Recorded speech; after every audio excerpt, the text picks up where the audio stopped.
Praise the lord. యేసుక్రీస్తు వారి పరిశుద్ధమైన నామంలో మీ అందరికీ వందనాలు, శుభాలు తెలియపరుస్తూ ఉన్నానండి. యోబు గ్రంథం 22వ అధ్యాయం 28వ వచనం, నీ మార్గముల మీద వెలుగు ప్రకాశించెను అని దేవుని వాక్యం సెలవిస్తుందండి. మన మార్గంలో వెలుగు ప్రకాశించాలంటే ఈ లోకంలో ఉన్నటువంటి వెలుగు కాదు, కానీ దేవుడు వాక్యమైన వెలుగు మన జీవితము, చీకట్లో ఉన్న జీవితాన్ని తరిమివేసి మనల్ని వెలుగులోకి, మనల్ని వెలుగు సంబంధులుగా చేయాలని యేసుక్రీస్తు వారు ఆశపడుతున్నాడండి. దేవుడు వాక్యము మనల్ని పరిశుద్ధపరుస్తుంది. దేవుడు వాక్యము మనల్ని సర్వసత్యంలోకి నడిపిస్తూ ఉంటుంది. దేవుడు వాక్యము ప్రతి ఒక్క బిడ్డ బాధలో ఉన్న వారికి ఓదార్చేటువంటిది అంటే దేవుడు వాక్యం. ఈ లోకంలో అనేక గ్రంథాలు అనే పుస్తకాలు ఉన్నాయి. వాటిని ఎప్పుడైతే మనం విశ్వసించి వాటి మార్గంలో నడుస్తుంటామో ఈ లోకము సంబంధించిన పాపాలే దాంట్లో ఉన్నాయి, కానీ దేవుని వాక్యంలో మంచి ఉంది, చెడు ఉంది. దేవుడు మన చేతుల్లో మంచి పెట్టాడు, చెడు పెట్టాడు. ఈ మార్గంలో నడిస్తే మనిషికి తెలుసు మన చెడు మార్గంలో నడుస్తున్నామని, ఈ మార్గంలో నడిస్తే మంచి మార్గంలో నడుస్తున్నామని తెలుసు మనిషికి. అయితే మనుషులు ఎక్కువ చెడు తప్పుడు ఆలోచనలు కలిగి ఉన్నారంటే ఏమంటే ఈ లోకము బలాత్కారంతో పట్టబడింది. బలాత్కారులు సాతాను ఈ లోకాన్ని ఆక్రమించుకొని ఉన్నాడు. కాబట్టి దేవుడు వాక్యము ఎవరికి వచ్చిన వాళ్ళు దైవములు అని కూడా దేవుని వాక్యం సెలవిస్తుంది. అనేక మంది క్రైస్తవులకు దేవుడు వాక్యం వచ్చి వాక్యం తెలుసు అయినా కూడా ఈ లోకపు పాపపు మార్గంలో నడిచి చీకటి బ్రతుకులో ఉంటున్నారండి. దేవుడు ఒకటే సెలవిస్తున్నారు, మనల్ని వెలుగులోకి తీసుకురావాలి, మనల్ని సర్వసత్యంలోకి తీసుకురావాలి, మనల్ని ఆయన బిడ్డలుగా చేసుకోవాలి. దేవుని బిడ్డలండి, చీకటి సంబంధులు సాతానికి సంబంధించిన బిడ్డలండి. దేవుడు సంబంధులు, వెలుగు సంబంధులు.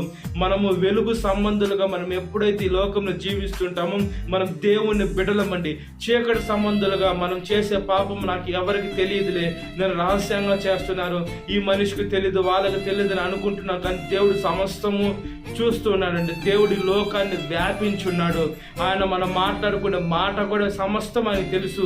ఆ మాట మన నాలుగుకి రాక మునిపే తెలుసు. కాబట్టి మనం ఈ లోకంలో ఎన్ని రోజులు బ్రతుకుతామో తెలీదు, దేవుడు రాకడెప్పుడు వస్తుందో తెలీదు.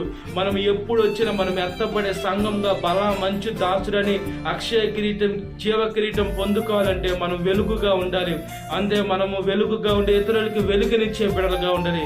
క్రైస్తవుడు కొవ్వొత్తి లాంటి వారండి. అతను కరుగుతూ ఇతనికి వెలుగునిచ్చేటువంటి బిడలుగా మనం ఉండాలి. కాబట్టి యేసుక్రీస్తు వారి వెలుగు మార్గంలో మనము నడిచి ఇతరులను కూడా తీసుకొని వచ్చినట్లుగా ప్రార్థన. మహాపరిశుద్ధ ఆత్మదేవ, మా ప్రియ పరలోక తండ్రి, యేసే మీరు మాకు వెలుగై ఉన్నారయ్యా, మీకు స్తోత్రం చెల్లిస్తున్నామయ్యా. ఈ లోకంలో చీకటి వెళ్ళిపోవాలంటే వెలుగు ప్రత్యక్షమైతేనే వెళ్ళిపోతుందయ్యా. మనుషులు చీకటి బ్రతుకుతూ ఉన్నారయ్యా.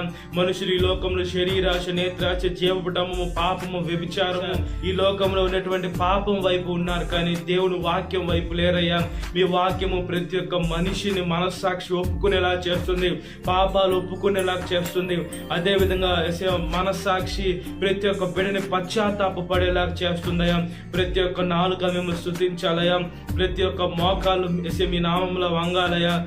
అనేక మంది బైబిల్లో చూసుకున్నప్పుడు అనేక మంది భక్తులు మొదట్లో పాపముగా ఉన్నారు, తర్వాత చివరికి వాళ్ళు వచ్చేసరికి వాళ్ళ ప్రాణాలు కూడా పెట్టిన యేసయ్య కోసం సేవ చేసిన భక్తులు అపోస్తలుడైన పౌలు గారు, అనేక మంది భక్తులు ఉన్నారయ్యా. మొదటగా క్రైస్తవులు హింసించారు, యేసయ్య అంటే పడదు. చివరికి వచ్చేసరికి దేవుడి గురించి తెలిసిన తర్వాత, దేవుడు ప్రేమ వాళ్ళని మార్చిన తర్వాత వాళ్ళు ప్రేమికులుగా అయిపోయి దేవుడి కోసం ప్రాణాలు పెట్టేదానికైనా సిద్ధపడ్డాను. యోబు గారిని కూడా చూసుకొని వచ్చాం. ఆయన ఆశీర్వాదకరంగా ఉన్న తర్వాత ఆయనకు అన్ని కోల్పోయినా కూడా మీ పాదాలు అయితే వదలలేదు. ఆయన రెండంతలుగా ఆశీర్వదింపబడ్డాడు. అనేక మంది భక్తులు ఉన్నారయ్యా.